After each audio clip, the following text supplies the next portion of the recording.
சிறகடிக்க ஆசை சீரியல்ல அடுத்த வர எபிசோட்ல என்ன மாதிரியான ட்விஸ்ட் எல்லாம் இருக்க போகுதுங்கிறத இந்த வீடியோல பார்க்கலாம். ரேகா ஆபீஸ்க்கு வராங்க. அந்த இடத்துல சத்யா வந்து வேலை பார்த்துட்டு இருக்காங்க.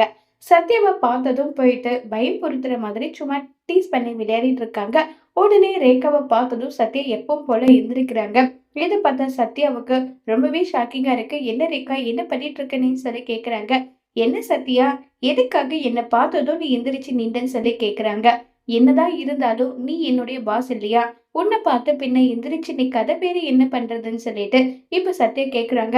சத்யா, உன்கிட்ட முக்கியமான விஷயம் பேசணும், என் கேபினுக்கு வான்னு சொல்லிட்டு ரேகா வந்து சத்யாவை கூட்டிட்டு வராங்க. சொல்லு ரேகா, வேற நேரத்துல வேற விஷயமா ஏதாவது பேசணுமா? என்ன விஷயம் சொல்லுன்னு சொல்லிட்டு கேக்குறாங்க. நம்ம லைஃப பத்தி பேசணும் சத்யான்ற. லைஃப பத்தியா? என்ன சொல்ற ரேகா? நீ சொல்றது எனக்கு எதுவும் புரியலன்னு சொல்லிட்டு சத்யா வந்து சொல்றாங்க. என் அப்பாவை பத்தி உனக்கு எல்லா விஷயமும் தெரியும். என் அப்பாவை எப்படிப்பட்டவர்ன்றது உனக்கு நல்லாவே தெரியும். ஆனா என் அம்மாவை பத்தி உனக்கு தெரியாதுல்ல. என் அம்மாவும் என் அப்பாவும் 2 பேரும் பிரிஞ்சிருக்காங்கன்ற விஷயம் உனக்கு தெரியும் தானேன்னு சொல்லி கேக்குறாங்க. ஆமா, எனக்கு தெரியும். என் அம்மா வந்து என் மேல வச்சிருக்க பாசத்தால ரொம்பவே நல்லவங்க. ஆனா அவங்க இல்லீகலா நிறைய விஷயம் பண்றாங்க. அது வந்து எனக்கு பிடிக்காது. அவங்க யாரு தெரியுமான்னு சொல்லிட்டு கேட்குறாங்க. உடனே நம்ம சத்யாவுக்கு, யாரு? அவங்கள நான் இப்ப வரைக்கும் மீட் பண்ணது கிடையாது. யார் அவங்கன்னு சொல்லி கேட்குறாங்க. உடனே ஃபோட்டோவ எடுத்து காட்டுறாங்க. நம்ம சிந்தாமணியோட ஃபோட்டோவ பார்த்த சத்யாவுக்கு பயங்கரமா ஷாக் ஆகுது. என்ன சொல்ற? இவங்க தான் உன்னுடைய அம்மாவா? சிந்தாமணி தான் உன்னுடைய அம்மாவான்னு சொல்லிட்டு கேட்குறாங்க. ஆமா சத்யா, அவங்க தான் என்னுடைய அம்மா. ஆனா என் அம்மாவுக்கு எதிரா தான் நான் எல்லா விதத்துலயும் இருப்பேன். என் அம்மா வந்து செய்யற ஒவ்வொரு விஷயமும் எனக்கு பிடிக்காது. இருந்தாலும் என் அம்மாவை எனக்கு ரொம்ப பிடிக்கும். அவங்க செய்யற தொழில், அவங்க செய்யற விதம் எனக்கு பிடிக்காது. கட்ட பஞ்சாயத்து, அடிதடின்னு சொல்லிட்டெல்லாம் இருப்பாங்கல்ல. அதெல்லாம் எனக்கு பிடிக்கவே பிடிக்காது. ஆனா நான் உன் மேல வச்சிருக்க காதல் ரொம்பவே உண்மையானதுன்னு சொல்லிட்டு பயங்கரமா ஃபீல் பண்ணி வந்து பேசிட்டு இருக்காங்க. இத கேட்ட சத்யாவுக்கு என்ன பதில் சொல்றதுன்னே தெரியல. ரேகா, அப்படின்னா நம்ம 2 பேரும் கல்யாணம் பண்ணிக்கிறது நடக்கவே நடக்காத காரியம். ஏன்னா என் குடும்பத்துக்கும் உன் குடும்பத்துக்கும் கொஞ்சம் கூட ஒத்து வராது. என் அக்கா மாமாவுக்கு மட்டும் இந்த விஷயம் தெரிஞ்சா கண்டிப்பா அவங்க கல்யாணம் செஞ்சுக்க ஒத்துக்கவே மாட்டாங்க. எனக்கு என்ன பண்றதுன்னே தெரியலன்னு சொல்லிட்டு சத்யா ஃபீல் பண்ணி பேச, ரேகா வந்து சமாதானம் பண்ணி சத்யா கிட்ட, சத்யா, நீ தான் என்னுடைய லைஃப், நீ தான் என் வாழ்க்கை, நான் முடிவு பண்ணிட்டேன். என்ன ஆனாலும் சரி, நான் உன் கூட சேர்ந்து சந்தோஷமா வாழணும், அது மட்டும்தான் என்னுடைய எண்ணமா இருக்கு நல்லா சொல்லி ரொம்பவே வருத்தமாவும் ஃபீல் பண்ணியும் பேசிட்டு இருக்காங்க. இதை கேட்டதுமே உடனே ரேகா கிட்ட வந்து சத்யா, சரி முதல்ல என் அக்கா மாமா கிட்ட உன்னுடைய அம்மா தான் சிந்தாமணிங்கிற விஷயத்த வந்து சொல்லலாம். அதுக்கப்புறம் அவங்க என்ன முடிவு சொல்றாங்களோ அதுதான் ஃபைனல் முடிவுன்னு சொல்லிட்டு இப்ப இவங்க 2 பேருமே முடிவு பண்ணிடுறாங்க. சரின்னு சொல்லிட்டு இப்ப ரேகாவும் சத்யாவும் அங்கிருந்து கிளம்பி போயிடுறாங்க. அடுத்த ட்ராக்கா வந்து பாத்தீங்கன்னா, இப்ப நம்ம மீனாவோட வீட்டுக்கு மனு கொடுக்கறதுக்காக ஊர்ல இருக்க 4 பேர் வராங்க. உடனே விஜயா வந்து, யார் நீங்க, என்ன வேணும்ன்றாங்க. தலைவரை பார்க்க வந்திருக்கேன், எங்க கோரிக்கைய உங்ககிட்ட சொல்றதுக்காக வந்திருக்கோன்றாங்க. தலைவரா? அதெல்லாம் அங்க பாத்துக்கோங்க, இங்கெல்லாம் யாரும் கிடையாதுன்னு சொல்லிட்டு வந்து திருப்பி அனுப்புறாங்க. உடனே அண்ணாமலை இங்க வந்து, மீனா வாமா, யாரோ உன்னை பார்க்க வந்திருக்காங்க வாமான்னு சொல்லிட்டு இருக்காங்க. அக்கா வாங்கக்கா, வாங்க வந்து உட்காருங்கன்னு சொல்லி பேசிட்டு இருக்காங்க. சொல்லுங்கக்கா, என்ன விஷயம்ன்றாங்க. இல்லம்மா, நாங்க பூ விக்கிற இடத்துல 4-5 ரவுடி பசங்க வந்து பிரச்சனை பண்ணிட்டு இருக்காங்க. மாம்பழம் கேக்குறதுன்னு சொல்லிட்டு ஏகப்பட்ட பிரச்சனை பண்ணிட்டு இருக்காங்க. அதுக்கு நீதாம்மா ஏதாவது ஒரு தீர்வு சொல்லணும்னு சொல்லிட்டு கேக்குறாங்க. கண்டிப்பாக்கா, நான் போயிட்டு கார்ப்பரேஷன் ஆபீஸ் கிட்ட போயிட்டு சொல்றேன். அவர்கிட்ட சொன்னா போலீஸ் வந்து இந்த பிரச்சனைய சால்வ் பண்ணுவாங்க. கண்டிப்பா நான் செய்றேன்க்கான்னு சொல்லிட்டு அவங்களுடைய சொல்யூஷன் சொல்லிட்டு இருக்கும்போது உடனே மீனாவ, என்ன பண்ணிட்டு இருக்க மீனா? ஒழுங்கு மரியாதையா வந்து கிச்சன்ல வேலையெல்லாம் அப்படியே இருக்கு, போயிட்டு கிச்சன்ல போய் பாருன்னு சொன்னதும் உடனே மீனா வந்து கிச்சன்ல சிங்க்ல பாத்திரம் இருக்கிறத கழுவுன்னு சொல்லி மீனாவுக்கு வேலை வச்சுட்டே இருக்காங்களா. உடனே முத்து வந்து, மீனா மீனா தலைவி, நீங்க வேலையை பாருங்க தலைவி, நான் வேலையை பார்த்துக்கிறேன்னு சொல்லிட்டு வேலையை பாக்குறாங்க. ஏய் மீனா, தூங்கி எந்திரிச்சு பல்ல விளக்கிட்டு இப்ப வரைக்கும் காஃபி கூட குடிக்கலன்னு சொல்லிட்டு காஃபி குடுக்கறது அப்படின்னு நல்லா சொல்லி திட்டிட்டு இருக்காங்க. உடனே அந்த இடத்துல முத்து வந்து, காஃபி தானம்மான்னு சொல்றாங்க. ஏ மீனா, என் ரூம் குப்பையா அப்படியே இருக்கு, இங்க பாருங்க நான் கூட்டுறேன். மீனா, எதை பத்தி நீ கவலைப்படாம, அவங்க உன்னை தேடி உன்னால நல்லது நடக்கும்னு வந்திருக்காங்கன்னா நீ அவங்களுக்கு உதவி பண்ணு. கண்டிப்பா இந்த வேலை எல்லாத்தையும் நான் பாத்துக்கிறேன். சரிங்கன்னு சொல்லிட்டு மீனா வந்து அவங்க கோரிக்கையை நிறைவேத்துறாங்க. உடனே மீனா கிட்ட வந்து, ஏமா, இந்த கோரிக்கையும் நல்லபடியா நிறைவேறியாச்சு. புருஷன் எந்த அளவுக்கு நமக்கு ஒத்துமையா இருந்தா பொண்டாட்டி எல்லா விதத்திலயும் சாதிக்கலான்றதையும் நாங்க வந்து கத்துக்கிட்டோம். இப்ப பத்தியா, மாமியார் எந்த அளவுக்கு வேலை வச்சாலும் புருஷன் வந்து எந்த அளவுக்கு துணையா உன் கூட இருக்காரு அப்படின்னா நீ எல்லா விதத்திலயும் எல்லா காரியத்தையுமே நீ சாதிப்பேன்னு சொல்லிட்டு சொல்றாங்க. இத கேட்டு மீனாவும் சந்தோஷப்படுறாங்க. இப்ப நம்ம முத்துவுக்கு சத்யா கால் பண்றாங்க. மாமா எங்க இருக்கீங்க மாமான்னு சொல்லிட்டு, என்ன விஷயம்டா சொல்லு சத்யான்னு சொல்லி கேக்குறாங்க. இல்ல மாமா உங்ககிட்ட முக்கியமான விஷயம் பேசணும். அதுக்காக தான் நானு உங்களுக்கு கால் பண்ணேன்னு சொல்றாங்க. அப்படியா சரி சத்யா நாங்க ஷெட்டுக்கு வந்துடுறோம். மீனாவை கூட்டிட்டு நானும் அங்க வந்துடுறேன்னு சொல்றாங்க. சரி மாமான்னு சொல்லிட்டு அங்க இருந்து கிளம்பி போறாங்க. அடுத்ததா ஹரிணி வந்து மனோஜை பாக்குறதுக்காக ஷோரூமுக்கு வந்திருக்காங்க. ஹாய் மனோஜ் எப்படி இருக்குன்னு சொல்லி கேக்குறாங்க. நல்லா இருக்கேன். உங்க ஷோரூம் ரொம்பவே சூப்பரா இருக்குன்னு நல்லா சொல்லி பேசிட்டு இருக்காங்க. சரி மனோஜ் நாங்க டின்னர் போலாமான்னு நம்ம சொல்லிட்டு கேக்குறாங்க. கண்டிப்பா வா போகலான்றாங்க. கார் இருக்கு கார்லயே நான் போய்க்கலான்றாங்க. மனோஜ் எனக்கு ரொம்ப நாள் ஆசை ஆட்டோல போகணும்னு சொல்லிட்டு என்ன ஆட்டோல கூட்டிட்டு போறியான்னு சொல்லி கேக்குறாங்க. ஆட்டோல இப்ப வரைக்கும் ஒரு நாள் கூட நான் போனது கிடையாது. சரி நீ இவ்வளோ கஷ்டப்படுற நீ ஆசைப்படுறதுனால உனக்காக நம்ம ஆட்டோல போகலாம் சரியான்னு சொல்லிட்டு இப்ப போய் சந்தோஷ கிட்ட வந்து ஏய் முதல்ல போயிட்டு ஆட்டோ பிடிமேன்னு சொல்லிட்டு கோவப்படுறாங்க. எனது நானா சரி சரி பிடிக்கிறேன்றாங்க. ஜீவா கிட்ட என்ன வாயை பார்த்துட்டு இருக்க போய் வேலையை பாருன்னு சொல்லிட்டு கோவப்பட்டு பேசுறாங்க.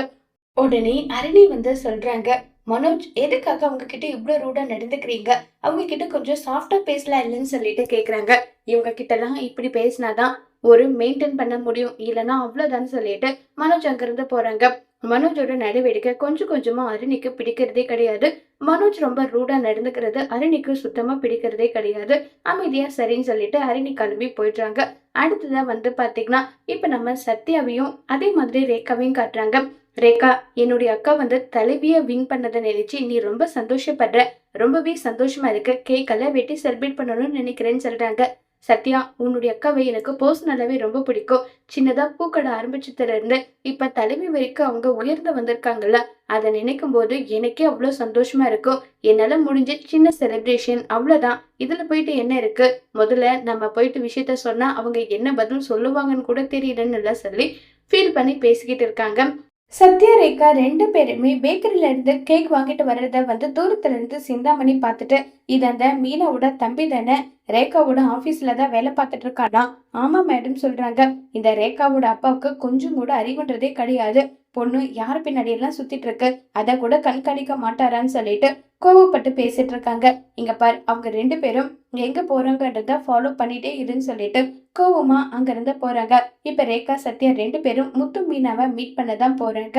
இப்ப நம்ம மீனாவும் ஷெட்டுக்கு வந்துடுறாங்க. வா தலைவி வான்னு சொல்லிட்டு கூப்பிடுறாங்க. உடனே நம்ம மீனா வந்து அண்ணே என்னண்ணே இப்படி எல்லாம் கூப்பிடுறீங்க? நான் வந்து சும்மா வந்து தலைவின்ற ஒரு பதவி மட்டும்தான். எனக்கு ஓட்டு போட்டவங்களுக்கு நான் நல்லது செய்ய போறேன் அவ்வளவுதான் சொல்லிட்டு மீனா சொல்றாங்க. உடனே முத்து வந்து பரவாயில்ல மீனா, நீ வந்து ஓட்டு போட்டவங்களுக்கு பத்தி யோசிக்கிறல்ல, கண்டிப்பா நீ நல்லா வருவேன்னு சொல்லி முத்து வந்து மீனாவை பாராட்டிட்டு இருக்காங்க. அப்ப வந்து ரேகாவும் சத்யா ரெண்டு பேரும் ஒன்னா வராங்க. இதை பார்த்ததும் மீனாவுக்கும் முத்துவுக்கும் ரொம்ப சந்தோஷமா இருக்கு. ஜோடி பொறுத்தவரை ரொம்பவே அழகா இருக்கு இல்லைங்கன்னு சொல்லிட்டு மீனா வந்து முத்துக்கிட்ட சொல்ல, ஆமா நம்ம ரேகாவுடைய அப்பா அம்மா கிட்ட பேசி கூடி சீக்கிரம் அவங்க ரெண்டு பேருக்கும் கல்யாணம் நடத்தி வச்சிடணும்னு சொல்லிட்டு பேசிட்டு இருக்காங்க. இதை கேட்டு ரொம்பவே சந்தோஷப்படுறாங்க. மீனா வந்து வாங்க மீனா நீங்க எலெக்ஷன்ல வின் பண்ணீங்கல்ல, உங்களுக்கான செலிப்ரேஷன் பண்ணவே இல்லை, இந்தாங்க கேக் கட் பண்ணுங்கன்னு சொல்லிட்டு கேக் கட்டிங் எல்லாம் பண்ணி ரொம்பவே சந்தோஷமா செலிப்ரேட் எல்லாமே பண்ணிட்டு இருக்காங்க. இதை பார்த்த மீனாவுக்கா பயங்கர சந்தோஷமா இருக்கு. எதுக்காக ரேகா இப்படி எல்லாம் பண்றீங்க? உங்க வீட்டுக்கு நான் வர போறேன். என்ன வந்து உங்கள ஒருத்தியா நீங்க பார்க்க போறீங்க. அப்படி இருக்கும்போது என்னால முடிஞ்ச ஒரு செலிப்ரேஷன் பண்றதுல எந்த தப்பும் இருக்க மாதிரி எனக்கு தெரியலன்னு சொல்லிட்டு ரேகா சொல்ல ரொம்பவே சந்தோஷப்படுறாங்க. உங்ககிட்ட முக்கியமான ஒரு விஷயம் பேசணும். முக்கியமா அதுக்காக தான் நான் இங்க வந்தேன்னு சொல்றாங்க. என்ன விஷயமா சொல்லு. நானும் அவரும் உங்க ரெண்டு பேரோட கல்யாண விஷயத்த பத்தி தான் பேசிட்டு இருந்தோம். உன்னுடைய அம்மா யாருன்னு சொன்னா அவங்க கிட்ட நம்ம பேசிடலாம். கண்டிப்பா பேசிடலான்றாங்க. என் அம்மா கண்டிப்பா கல்யாணத்துக்கெல்லாம் ஒத்துக்கவே மாட்டாங்க. ஏமா அப்படி சொல்ற? எந்த பெத்தவங்களும் கல்யாணத்துக்கு வந்து ஒத்துக்க மாட்டாங்க. அதுவும் காதலிச்ச கல்யாணம்னா கண்டிப்பா ஒத்துக்க மாட்டாங்க. என்னுடைய தம்பிய பத்தி என் குடும்பத்தை பத்தி நான் அவங்க கிட்ட எடுத்து சொல்றேன். கண்டிப்பா அவங்க புரிஞ்சுப்பாங்கன்னு சொல்லி பேசிட்டு இருக்காங்க. இதை கேட்டதுமே உடனே வந்து நாம ரேகா வந்து இல்ல என் அம்மா அவ்வளவு சீக்கிரம் கல்யாணத்துக்கு ஒத்துக்க மாட்டாங்கன்னு சொல்லிட்டு ஃபீல் பண்ணிட்டே இருக்காங்க. உடனே முத்து சொல்றாங்க. யாரா இருந்தாலும் நாங்க பேசி பாக்குறோமா, கண்டிப்பா அவங்க ஒத்துப்பாங்க. எது நினைச்சும் நீ கவலைப்படாம இருன்னு சொல்லி பேசிட்டு இருக்காங்க. இதை கேட்ட உடனே ரொம்பவே சந்தோஷமா மீனா சொல்லிட்டு இருக்காங்க. உடனே ரேகா சிந்தாமணி தான் என்னுடைய அம்மா. நீங்க எலெக்ஷன்ல நின்று தோத்து போனாங்கல்ல, அவங்க தான் சொல்றாங்க. இதை கேட்ட மீனாவுக்கு பயங்கரமா ஷாக் ஆகுது. என்ன சொல்ற நீ? ஒருவேளை நீ தான் சிந்தாமணியோட பொண்ணா இருந்தா கண்டிப்பா இந்த கல்யாணம் நடக்கவே நடக்காது. சத்யா இத்தோட இந்த மருந்தரு நல்ல பையனா பார்த்து நீ உன் கல்யாணத்தை பண்ணி உன் லைஃபை நீ செட்டில் பண்ணு. சத்யாவோட லைஃபை விட்டுடுன்றாங்க. உடனே சத்யா அக்கா அது வந்துன்றாங்க. வேணா சத்யா, சொல்றத கேளு. இந்த குடும்பத்துக்கும் நமக்கும் செட் ஆகாது. எப்பனாலும் பிரச்சனை, தேவையில்லாத பிரச்சனை தான் வரும். வேண்டாம், நான் சொல்றத கேளு சத்யான்னு சொல்லிட்டு ரொம்பவே பிடிவாதமா மீனா சொல்றாங்க. உடனே ரேகா போயிட்டு கால்ல விழுந்து ஃபீல் பண்ணி கதறி அழுறாங்க. இல்ல, சத்யாவை என்னால மறக்க முடியாது. உங்க குடும்பத்துக்கும் எங்க குடும்பத்துக்கும் பகை இருக்குன்ற விஷயம் எனக்கு தெரியாது. இப்ப கொஞ்ச நாளைக்கு முன்னாடி தான் தெரியும். நீங்க எலெக்ஷன்ல நிக்கும் போது என் அம்மாவை பத்தி தப்பு தப்பா பேசிட்டு இருந்தீங்கல்ல, அப்பதான் எனக்கு இந்த விஷயத்த பத்தி தெரியும். தயவு செஞ்சு உங்க கால்ல விழுந்து கெஞ்சி கேக்குறேன். என்னையும் சத்யாவையும் பிரிச்சுடாதீங்கன்னு சொல்லி ஃபீல் பண்ணி அழுதுட்டு இருக்காங்க. இது தூரத்துல இருந்து சிந்தாமணி பார்த்துட்டு, என்ன போயும் அந்த பூக்காரியோட கால்ல என் பொண்ணு விழுறா, இவளுக்கு எவ்வளவு தைரியம் இருந்தா என் பொண்ணை கால்ல விழ வைக்கிறான்னு எல்லாம் சொல்லி ரொம்பவே கோபத்துல சிந்தாமணி இருக்காங்க. முத்து மீனா கொஞ்சம் யோசிச்சு பாருன்றாங்க. ஏங்க, என் குடும்பம் எந்த அளவுக்கு வருத்தப்பட்டு இப்பதான் கொஞ்சம் கொஞ்சமா முன்னேறி வருது. இப்படிப்பட்ட நேரத்துல சிந்தாமணியோட பொண்ணுன்றத விஷயம் தெரிஞ்சு கல்யாணம் பண்ணி வச்சா சத்யாவோட லைஃப பத்தி யோசிச்சு பாத்தீங்களான்னு சொல்லிட்டு இருக்காங்க. புரியுது மீனா, எனக்கு தான் இந்த கல்யாணத்துல கொஞ்சம் கூட விருப்பம் இல்ல. ஆனா சத்யா ஆசைப்பட்டு அதை நிறைவேற்றலனா நாம என்ன உண்மையான அக்கா மாமா சொல்லு. ரேகாவும் நல்ல பொண்ணு தான் தெரியுதுன்றாங்க. ஏங்க, இப்ப எல்லாமே நல்லா தான் தெரியுங்க. கல்யாணம் ஆனதுக்கு அப்புறம் தான் பிரச்சனையே ஆரம்பிக்கும். வேண்டாம், எதுக்காக ரிஸ்க் எடுக்கணும்? இங்க பாருமா ரேகா, நீ ரொம்ப நல்ல பொண்ணுதான். உன் குடும்பத்துக்கும் என் குடும்பத்துக்கும் ஏணி வச்சா கூட எட்டாத லெவல்ல உன் அம்மா இருக்காங்க. உன் அம்மாவுக்கும் எங்களுக்கும் கொஞ்சம் கூட ஆகாது. அப்படி இருக்கும்போது என்னுடைய தம்பிய உன் குடும்பத்துல கல்யாணம் பண்ணி கொடுத்து என் தம்பிக்கு என்ன ஆகுமோ ஏதாகுமோ நல்லா பயந்துகிட்டெல்லாம் எங்களால இருக்க முடியாது. தயவு செஞ்சு மன்னிச்சுடு. இதுல நான் உங்களுக்கு சப்போர்ட் பண்ணவே மாட்டேன்னு சொல்லிட்டு கோபமா பிடிவாதமா சொல்லிடுறாங்க. உடனே சத்யா ரேகா கிட்ட போயிட்டு, என் அக்கா மாமாவுக்கு இந்த கல்யாணத்துல விருப்பம் இல்லைன்னா என்னாலையும் கல்யாணம் ஒன்றும் பண்ணிக்க முடியாது. ஏன்னா என் அக்கா மாமா தான் எனக்கு சாமி மாதிரி. என் அப்பாவுக்கு அப்புறமா என் அக்கா மாமா தான் எனக்கு எல்லாமே. சாரி ரேகான்னு சொல்லிட்டு சத்யாவும் சொல்றாங்க. என்ன சத்யா, இவ்வளவுதானா நம்மளுடைய காதல்? உன் அக்கா மாமா சொல்லிட்டாங்கன்னு சொல்லிட்டு நம்ம காதல குப்பை மாதிரி தூக்கி போட்டுட்டு இல்ல. பாத்துக்கிறேன் சத்யா, பாத்துக்கிறேன். இனி நான் பாத்துக்கிறேன்னு சொல்லி அழுதுகிட்டே ரேகா அங்க இருந்து போறாங்க. இப்ப இது எல்லாமே சிந்தாமணி பாத்துட்டாங்க. இப்ப சிந்தாமணி என்ன செய்ய போறாங்க, மீனாவுக்கு என்ன பதிலடி கொடுக்க போறாங்கிறத வரப்போற எபிசோட்ல வெயிட் பண்ணி பார்க்கலாம். தேங்க்யூ.